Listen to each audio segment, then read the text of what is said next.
pessoal, seja bem-vindo a mais uma entrevista do blog Pretexto. Nosso convidado de hoje é jornalista, muito bem informado, escreve muito bem e tem um humor fantástico. Carlos Brickman. Tudo bem, Martin? Tudo bem. Brickman, obrigado por ter aceitado o convite, viu? É um prazer. Brickman, você é um jornalista isento, imparcial, inteligente, então eu queria que você falasse qual é o melhor time do Brasil, ou melhor, do mundo. Corinthians. Do universo. Corinthians. Olha, começou muito bem, viu? Não, eu digo mais.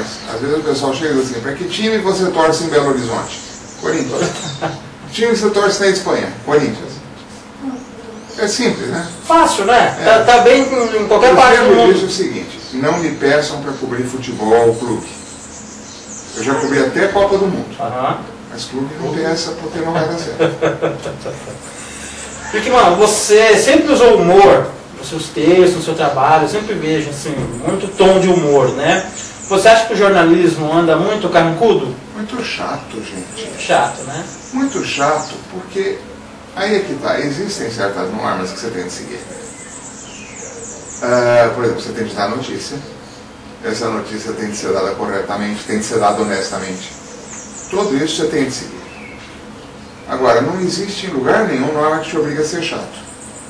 Hoje, por exemplo, eu estou comentando que a nossa presidente dá uma entrevista logo depois do leilão, do pré-sal, e fala que uma das empresas que ganharam o leilão chama Total. É uma empresa francesa, gente. Ela chama Total. Sim. Ninguém conta para ela essas coisas. Sabe? Não tem coragem, acho, de corrigir, né? Sabe, essa empresa é francesa, chama Total. Né? Sim. Outro dia também ela chamou alguma coisa por um nome estranhíssimo. Né? Ela tentou inglesar alguma coisa que não era inglesável. Né? Então, essas horas eu acho que você tem que aproveitar. Claro, é uma deixa, né, pessoal? E às vezes você pode dar. Tem toques que você pode dar sem fugir à realidade absoluta. Eu lembro uma vez que queriam me processar plena ditadura militar. São José dos Campos era dirigida por um prefeito nomeado que era brigadeiro. E eu lembro que fiz uma daquelas festas horrorosas. Sabe aquelas festas antigamente, desfile escolar? E o governador do estado era o Laudo Natel. Você quer irritar o Laudo? Até hoje tem. Chama ele de baixinho. Porque ele é baixinho. Agora, ele era inimigo. Ele era o governador da ditadura. Então, mas eu lembro que eu estava descrevendo lá, o prefeito promoveu um desfile de anões. Criancinhas vestidas de anão. E aí eu completei a frase com uma outra que era absolutamente correta. Que o governador Laudo Natel não esteve presente. Ele queria me processar. Ele não podia me processar. Ele achou que foi golpe baixo ou não? Não, ele queria me matar. O problema era o seguinte, era verdade. Era verdade. Eu não disse que o Laudo era anão. Eu só coloquei naquele mesmo lugar. Ele juntou as informações, né? Ele é que juntou. Né? Certo? Então esse tipo de coisas, eu acho que você não precisa perder. Claro. Agora, isso é para quem sabe fazer, para quem sabe escrever. Você pega o Augusto Nunes, sabe? Augusto Nunes da Veja. Agora, o Zé Neumann e Pinto, sabe? Né? O Palmeiro Dória, que hoje está alucinadamente petista, sabe? Também sabe. Agora, é pouca gente. Sim. Falando em humor e falando em escrever, a gente sabe, você foi editor-chefe da Folha da Tarde durante muitos anos, né? E você tinha Você era uma coluna. Era uma coluna, né? De primeira página. Que quando eu fiz contato com você, eu falei que você foi o pai do Twitter, né? Porque era uma coluna com frases curtas, certeiras, né? Comentando a notícia quente e muito engraçadas. Geralmente elas tinham um humor muito grande, né? Você sente saudades daquela época, Brickman? Olha, eu não costumo sentir saudade, vou te dizer por quê. Porque o mundo muda, né? Hoje você fazer um jornal, eu já acho que você fazer um jornal impresso hoje, você já está tentando salvar algo não salvável. Você acha que já era? Eu acho. Tá. E vou te dizer, eu gosto. Você gosta de saber que está acabando. Não, eu gosto de jornal. Ah, você gosta de jornal? Eu também, eu sinto. Eu só sei, é o seguinte, o que você está fazendo hoje de jornal pela internet ainda não está certo. Porque você está fazendo jornal de papel na telinha. Não é isso. Da mesma forma que quando mudou do pergaminho, que era aquele rolo, tá, para o papel, você mudou o formato também. Sim. Vai ter de mudar o formato, vai ter de encontrar um formato novo. Tudo isso vai ter de acontecer. Mas vai acontecer. Então eu me ensinei, vamos fazer de novo. Não vamos fazer de novo. Você não vai mais fazer. Aquilo você não vai mais. Foi bom para aquela época, entrou para a história. Naquela época foi bom para aquela cidade. Sim. O Jornal da Tarde foi um jornal de época. Era um jornal absolutamente antenado com São Paulo. Sim. Embora tivesse uma quantidade gigantesca de gente de fora. Mas era uma garotada, quer dizer, chegou aqui, se enturmou, tanto que ninguém mais foi embora, né? Ficou todo mundo por aí. Por aqui. Pouquíssimos retornaram. E basicamente o que o jornal era, ele era um retrato da cidade. Como ela era e como você gostaria que fosse. Sim. Então, hoje você não faz mais isso. Hoje você teria de pegar uma outra cidade. Flickman, eu selecionei umas manchetes, uns trechos que você colocou na sua coluna. Certo. E eu vou ler e eu queria que você fizesse um rápido comentário, tá? Isso você diz, e por incrível que pareça, mas a gente constata que é informação verdadeira, saiu em blogs, saiu em sites, e eu vou ler e você vai fazendo um pequeno comentário, tá? Vou te dar uma que eu estou separando aí, tá. Que é o seguinte, o título, A Grávida Sobrevivente Não Morreu. Puxa vida, que informação importante, né? Exatamente. Claro, que bom. Então, é desse nível, tá? As frases aqui. A primeira, o jogador, né, guerreiro, tem diagnosticada lesão no pé esquerdo e é cortado pelo peru. Não é maravilhoso? Não sei, pra ele acho que não foi, não, essa notícia. Eu vou dizer, aí é daquelas coisas, acontece. Hoje está acontecendo muito, eu até atribuo isso um pouco a essa correria.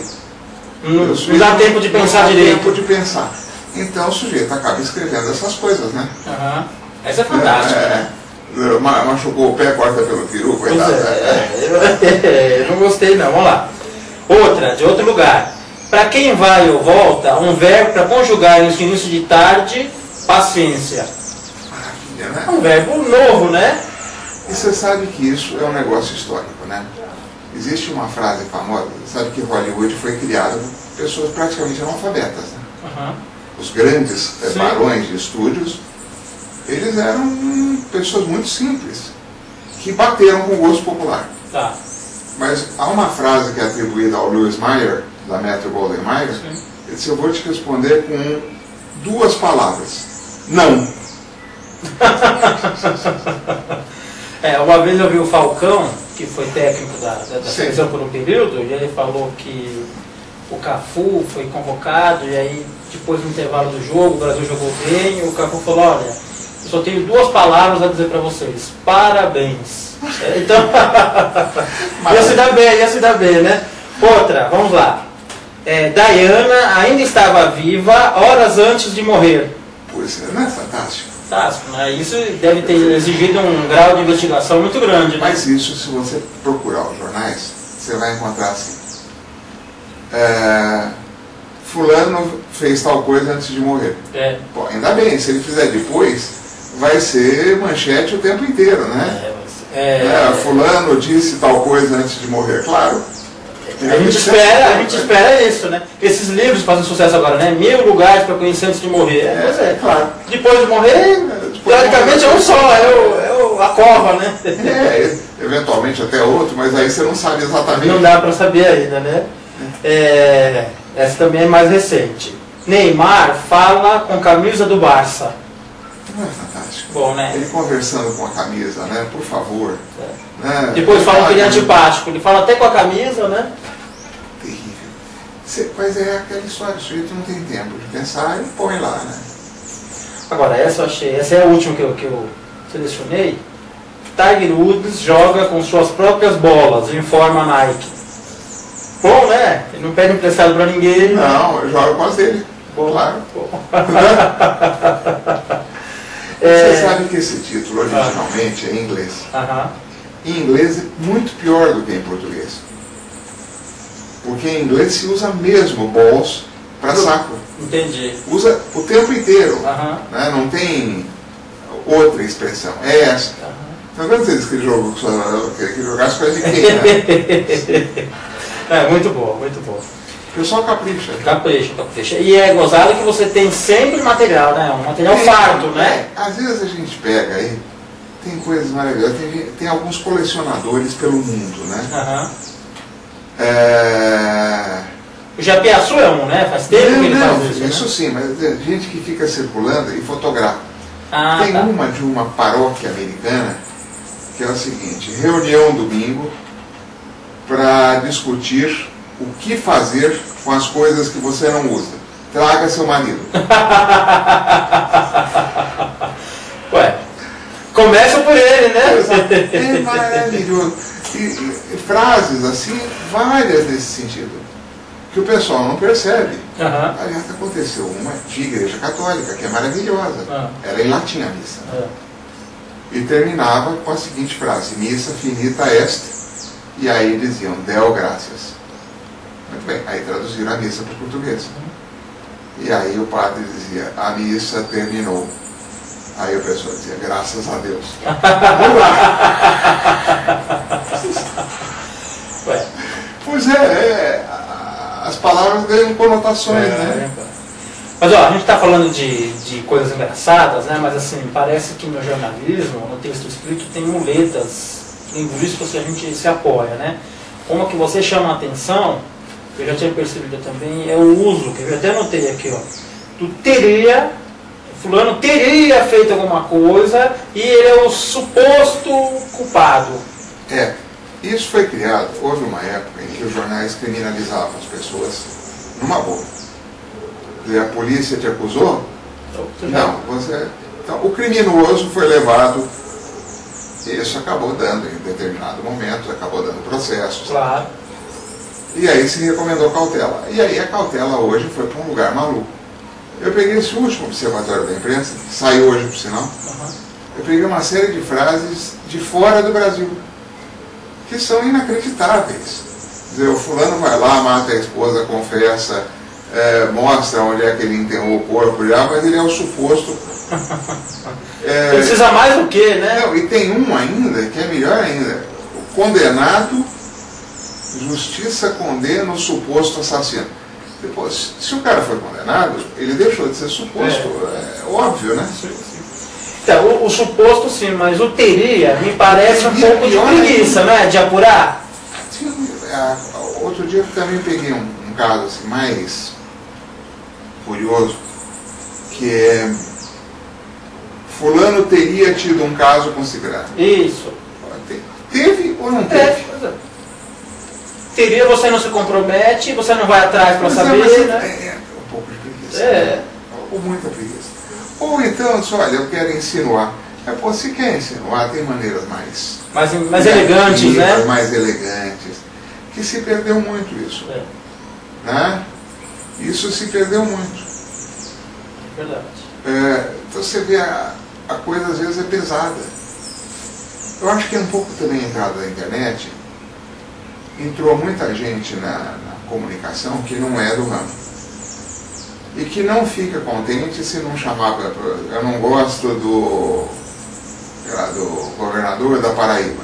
Este canalha ordinário. Não é assim que se fala. Né? Mas acaba forçando toda a linguagem para baixo. Sim.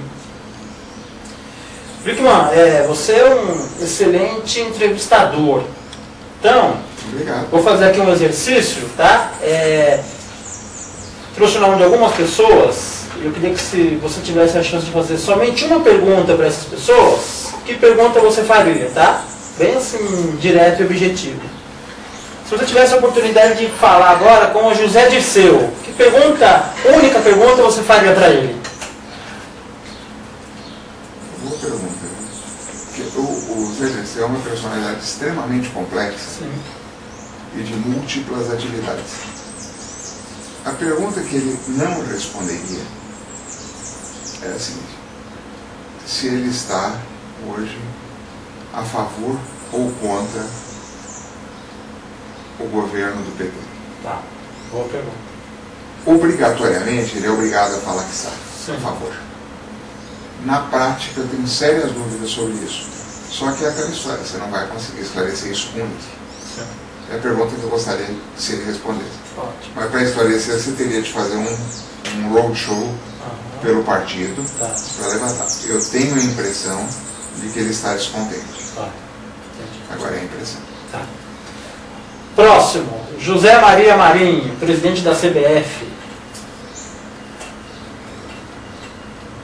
A grande pergunta para o Marinho é a seguinte: ele está com quase 90 anos. Tá.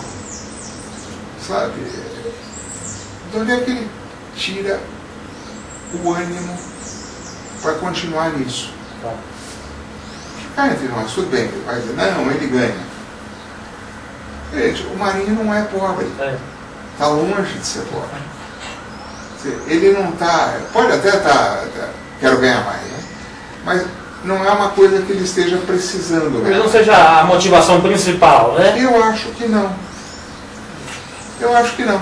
Quer dizer, what makes Buddy run? Tá. Né? O que ele corre? Ele já foi governador de São Paulo, pô. Sim.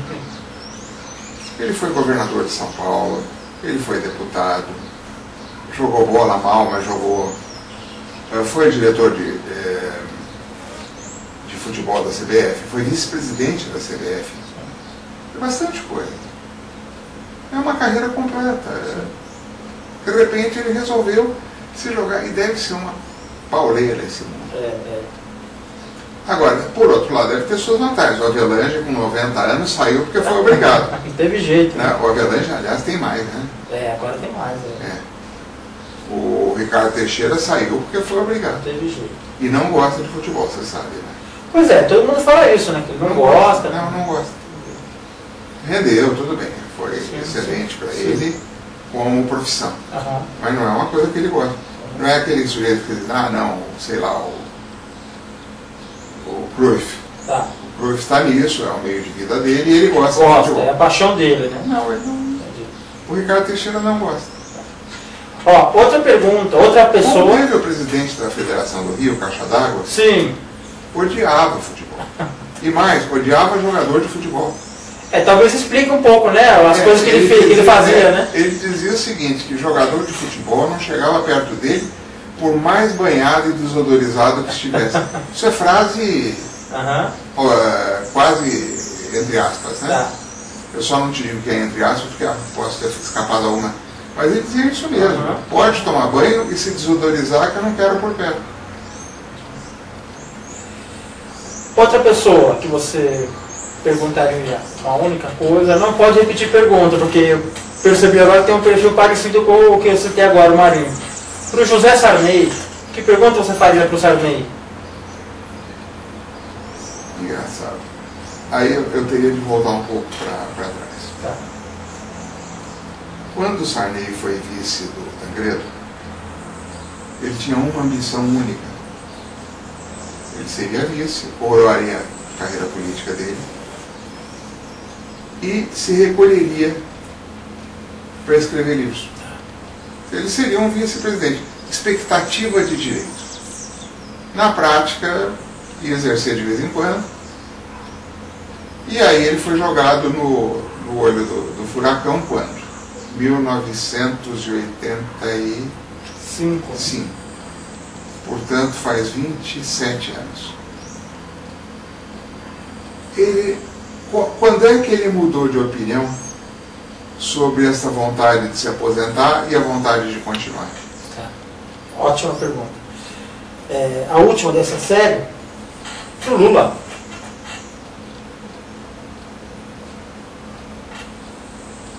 O Lula é muito parecido com o teu do Sarney. Tá. O Lula é um pau de arara, de família pobre. Foi operário. chegou a presidente da República. Ele está com 60 e... não chega a 70, mas não está longe também. Tá. Qual é o próximo objetivo dele? Lendo um artigo que você escreveu, achei muito interessante. Você quer comentar? Sobre o Lula, quando ele foi convidado para ter uma coluna no New York Times, você disse que sentia um certo preconceito quando as pessoas eram irônicas, porque você fala assim, olha, quando tem uma coluna do Obama, não é ele que escreveu também, não foi ele que escreveu, alguém escreveu, e ele assim, como quase todos, né? Como Fernando Henrique, como todos, né? Então você fala assim, olha, me parece ter um pouco de inveja de quem está fazendo crítica. Aí você conclui essa defesa falando assim, uma única dúvida como é que ele vai fazer para escrever menos? Uma defesa interessante, mas a pergunta é assim, você acha que o Lula foi alvo de preconceito da imprensa? Como é que você acha que ou o contrário, ele foi muito protegido pela imprensa? Por preconceito também. Por preconceito também. Eu acho o seguinte, em determinado... Você já conversou com o Lula? Não. Tá. O Lula é extremamente carismático e é extremamente simpático. E nesse ponto ele também lembra muito o Fernando Henrique. O Fernando Henrique é uma simpatia, é muito carismático. Só que o Fernando Henrique é um cavalheiro, né? E o Lula é um operário. Tá. Então não se aceita bem isso. Mas o Lula é um cara que te impressiona muito. Ele foi vítima simultaneamente de preconceito e de outras coisas. E ao mesmo tempo isso serviu para que ele se alavancasse. Ele foi hábil o suficiente para usar o preconceito a favor dele. Entendi. Que é muito interessante. Um cara brutalmente inteligente. Eu vou usar uma expressão que normalmente não se associa ao Lula. Ele é de uma cultura absolutamente imensa. O que ele não é, essa cultura não é formal. Tá. Não é erudito, né? Não. Até em algumas coisas, de certa forma, é. Ou seja, eu estou usando erudito como sabe muita coisa sobre alguma coisa. Entendi. Mas não é formalizada, não é sistematizada. E não é expressa na linguagem culta, na norma culta. Sim. Isso tem seus efeitos, tal. Agora, e de outro lado, eu lembro de uma conversa que eu tive com o Ricardo Couto, né, que dizia para ele que a palavra menos não existia, e ele insistia que existia assim. Isso eu deixei passar, porque na hora é difícil. Quando o Ricardo tinha saído já do governo, eu disse, Ricardo, você está lá, você não consegue dizer para o homem menos, não existe? Descansei de falar e dizer que não, dizer que eu estava errado. E juro para você que eu achava que aquele pessoal que cerca o Lula tinha uma babação de ovos tão grande por ele que não tinha coragem de dizer que ele podia errar em alguma coisa. Pelo menos o Ricardo disse que falou para ele que não era, que ele disse que não, que era e acabou. E deve ter tido gente que disse, não, vai em frente, vai. Entendi. Eu uma vez, uma das coisas que eu gostei na vida foi linguística. E estudei, eu fiz muito pouco na faculdade, eu fiz 6 meses de faculdade só, com muita falta. Mas linguística eu continuei estudando por conta própria. Eu lembro que eu criei uma figura de linguagem chamada catástrofe. Você criou? Não, criei. Pela qual tudo que você escreve ou fala, você vai encontrar um antecedente clássico. Sempre. Verdade. E vai. Eu lembro que uma das coisas que eu tinha em casa era um livro chamado Bosco Deleitoso, que descrevia as belezas do paraíso, um livro de 1300 e pouco. E, pô, nesse livro, como ainda não tinha sido codificada a língua, pelo Camões, né, você vai encontrar tudo. Então, você vai, citou o autor tal, padre não sei quanto, em 1300 e tal, que ninguém tem esse livro também. Quem tinha era eu e mais meia dúzia de maluco. Agora, você vai no Camilo Castelo Branco, quando alguém diz assim, não, porque o advérbio é invariável, assim, não é não. Camilo Castelo Branco é carne dos cavalos meia crua. Eu guardei isso que era para encher o saco de professor de português. Né? algum clássico vai abonar o erro do aluno. Algum clássico tem. Você precisa saber pesquisar. Isso. Mas que você acha. Acho. Então, tudo que o Lula falar, até o menos eu acho que se você procurar, você acha. Vai ter alguma explicação. Não, eu acho que se procurar, acha. Eu lembro quando quase massacraram o Magre por causa do imexível, que é uma palavra que não existia, mas é de formação absolutamente irregular. Ele seguiu uma lógica. Não, ela é formação regular. Sim. Quer dizer, mas é que o Magre era muito. Né? Dizia que o cachorro dele também era um ser humano. Né? Essas coisas são meio. Mas o imexível, pô, tanto que o pessoal é imperdível. Né? E ficou, né? O imexível ficou, né? Mas é uma palavra regular. E não ficou como gíria, quer dizer, ela ficou como uma palavra regular, formada regularmente. Você pega esses votos do Supremo, né? O cara não diz não obstante, ele diz inobstante. Né? Certo? Pra quê? Mesma formação. Rigorosamente. Então o Lula tem essas coisas assim. E ele tem, por outro lado, um negócio que me incomoda profundamente, não é nada disso. É que ele não se contenta em vencer um jogo. Ele não se contenta em ter uma vitória. Ele quer espezinhar o adversário. Entendi. Então, se ele ganha um título de doutor honoris causa, ele não vai ficar contente porque ele ganhou o título de doutor honoris causa. Ele vai dizer assim, o Fernando Henrique deve estar morrendo de inveja. Besteira, o Fernando Henrique tem doutor honoris causa e doutor sem ser honoris causa, deve ter um quarto cheio. E também não está dando a menor bola para isso, ele sabe como é que é feito. Né? Mas a primeira reação do Lula não é assim, puxa, que legal, eu que sou um cara que não fiz estudo, ganhei esse título. Não, ele não ganhou. Né? Ou ele deve estar com raiva porque eu ganho o mesmo que ele. Isso é o que me incomoda, porque conduz a uma divisão da população que eu não gosto. E hoje você sente ela muito. É verdade.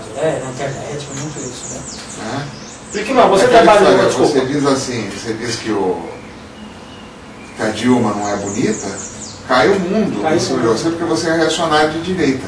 Como se escolher mulher bonita fosse de direita ou esquerda. Né? É verdade. Tá certo que ela não precisava ter caprichado tanto no governo dela, que tirando a Gleisi, o resto... né? Você trabalhou com jornalista a vida inteira, né? Sim. Com bastante gente na redação e tal.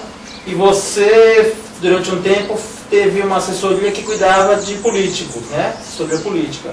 Quem te deu mais trabalho, jornalista ou político? Político. Sem dúvida. Sem dúvida. Por quê? Primeiro porque o problema de cobrar deles é difícil. Eu sempre tive a sorte em redação de trabalhar em jornais grandes. Então no dia tal vinha o pagamento. Né? Mas com o político você tem essa dificuldade. E aquelas propostas muito constantes. E vou dizer, não é daquelas pessoas que pensam. Cara, diz, não, eu vou chegar lá, você vem comigo. Eu disse, eu não vou trabalhar em governo, gente. Uma das coisas que eu sempre me recusei na vida foi trabalhar em governo. Eu fazia campanha e terminada a campanha eu caía fora. Porque eu sei como é que é governo. Gente, eu lembro uma época, eu fiz a campanha de um candidato que ganhou. E como de hábito, quer dizer, ele ganhou, eu me despedi dele, aí o pessoal vinha trazer currículo para mim. A gente não dá, eu não trabalho. Não, mas você conhece, não sei o quê. Aí um dia eu liguei, um assessor dele disse, olha, não está dando, o que eu faço? Eu disse, faz o seguinte, pega os currículos e diz que você mandou para mim. Sabe o que? Te manda? Não, joga fora. A menos que você ache muito bom. Se aparecer alguém excepcional, você me manda. Senão você joga fora, mas diz que mandou para mim e que você não sabe o que eu faço. E você não vai ficar me perguntando. Porque vinham. E aí o cara, o sujeito não acredita. Que você cortou o vínculo, né? O que é um troço muito chato. Porque até parente chega. Imagino. Agora você podia me arrumar um emprego na prefeitura. Pô, a gente se elegeu prefeito de Goiânia. É verdade. Depois disso, fui lá umas vezes, almocei com ele veio aqui, almoçou comigo. Ponto. Parou por aí, né? Para por aí. Mas não, porra, podia me arrumar uma boca. Gente, eu não sei nem quais são as bocas. Não sei, não quero saber. Serviço público paga mal. Sim. Então, se você entrar no serviço público, ou você se confia conforme em ganhar mal, você está pensando em meter a mão. E eu volto a dizer uma coisa, meter a mão não é uma opção só. Além de ser uma opção, tem que ter um talento. Se você tiver o talento, e se você não tiver o talento de resolver, você vai ser aquele cara que vai ser o responsabilizado. Aquele é que roubou. Não tem jeito. Certo. Glickman, a próxima pergunta você vai escolher, tá? São 3 tipos. Aí você escolhe uma. Primeira, a pergunta parece, mas não é. Segunda é a pergunta nem que a vaca tussa. E a terceira é a pergunta queima-roupa. Tanto faz, pode fazer as 3. Vamos lá. A queima-roupa. Você acha o Paulo Maluf honesto? Não acho nem desacho. Aí quem tem de achar é a justiça. Você foi assessor dele durante um período. E aí, como assessor, você cuidava da parte assim, de entrevistas, Imprensa. Né? De imprensa mesmo, né? Que pergunta, na época, você tinha medo que alguém fizesse para ele? Nenhuma. Tinha nenhuma? Nenhuma. Eu vou te dizer, o Maluf é um cara bom de resposta. O que ele precisava era aprender algumas coisas. Então existia uma regra na imprensa, especialmente em televisão. Você chegava para o Paulo Maluf e dizia assim, Paulo Maluf, e o caso das flores? Aí o Maluf ficava bravo, virava as costas, aí você filmava, aí punha no ar em câmera lenta, e quando ele terminava de virar as costas, você congelava a imagem. Aí eu fiz a pergunta para ele, não tem resposta? Claro que eu tenho. Então responde, porra. Sim. A partir do momento que ele se convenceu de que tinha de responder, nunca mais fizeram a pergunta. Não, ele responde. Ele responde. Eu vou te dizer, é um bom debatedor. Sim. Ele é muito melhor como debatedor do que como orador. Como orador ele é chato. Como debatedor ele é muito bom e perigoso. Ele precisa de um partner, né? Ele é um debatedor perigoso, porque ele conhece as coisas, ele sabe bater. Agora, não tinha medo não. A gente punha lá, e às vezes ele mesmo provocava, vocês querem saber tal coisa? Né? Perfeito. Ó, próxima. Parece, mas não é. Qual o pior elogio que você recebeu? Porque ele é tão bonzinho. É tão bonzinho, né? E a pergunta nem que a vaca tussa? Para qual político você não faria campanha de jeito nenhum, por dinheiro nenhum? Mesmo que recebesse adiantado? Para vários. Vários. Mas aí não é uma questão de pessoa. É uma questão de orientação. Eu não trabalho fora do que eu chamo de arco democrático. Ah, tá. O arco democrático, ou seja, eu não quero saber se o sujeito é conservador, se ele é esquerdista, desde que ele esteja comprometido com a democracia. Então, vamos cortar para um outro país. Hugo Chávez? Não. Tá. Evo Morales? Não. Tá? Não tenho a menor simpatia por eles. Agora, Obama ou John McCain, tanto faz. Trabalho, claro. Né? Ou aqui no Brasil, dentro do arco PSOL, PSTU, não.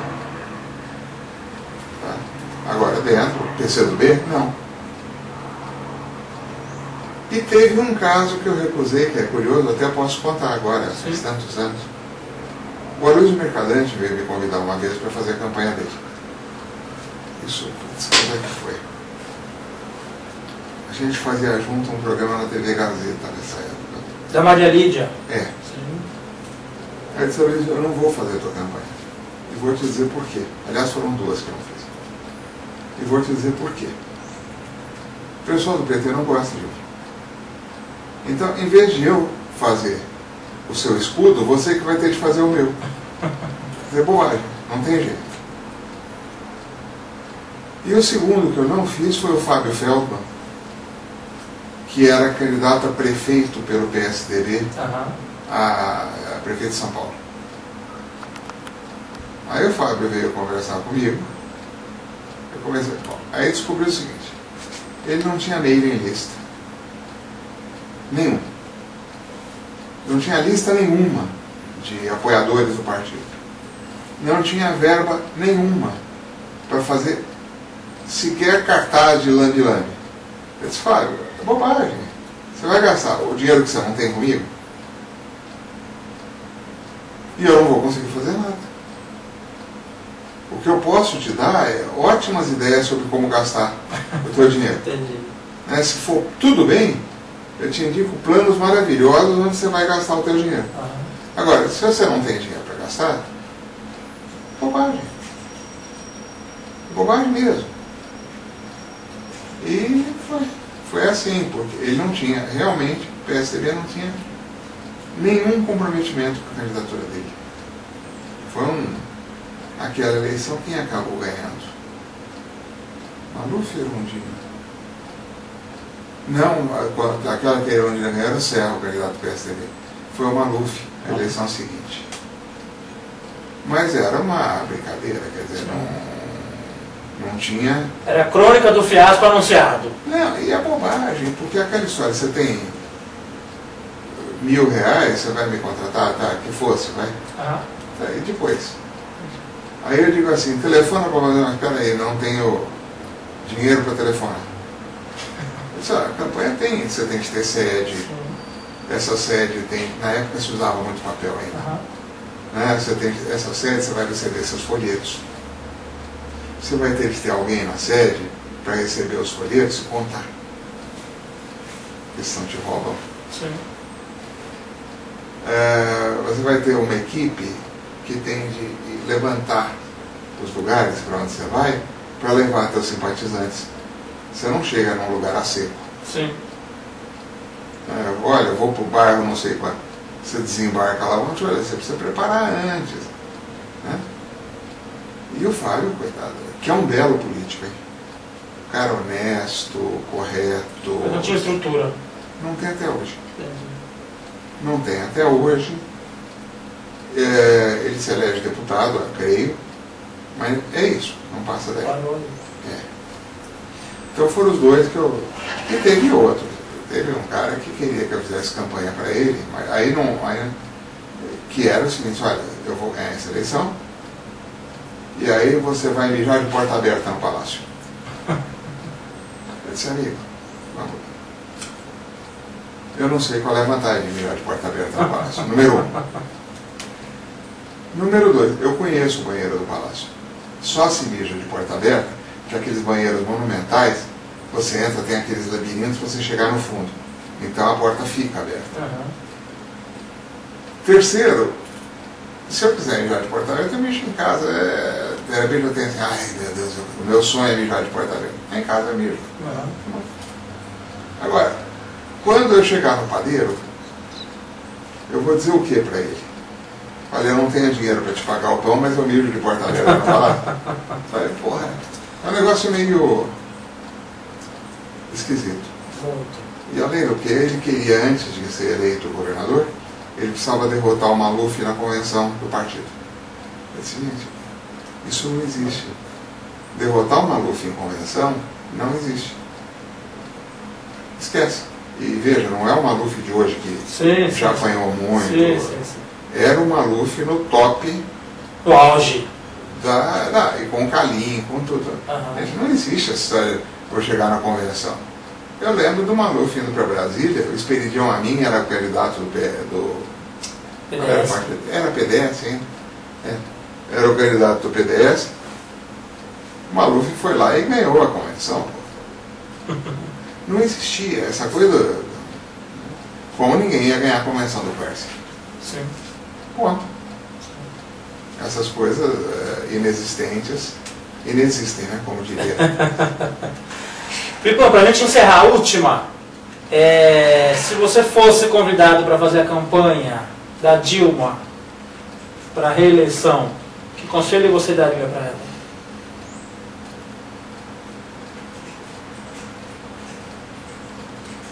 Grude-se no Lula. Grude-se. Muito bem. Porque todos os defeitos que ela tem, e são muitos, ela precisaria corrigir, mas se ela estiver grudada no Lula, eles desaparecem. Muito bem. Wilson, muito obrigado. Foi um bate-papo muito bom. Eu gosto do seu trabalho já há muito tempo e foi um prazer imenso conhecer e conversar com você. Agora, viu? eu quero saber quando vai pro ar isso. Pois é, a gente já te avisa logo logo, viu? Legal. Pessoal, esse foi mais um bate-papo do blog Pretexto e a gente se vê em breve.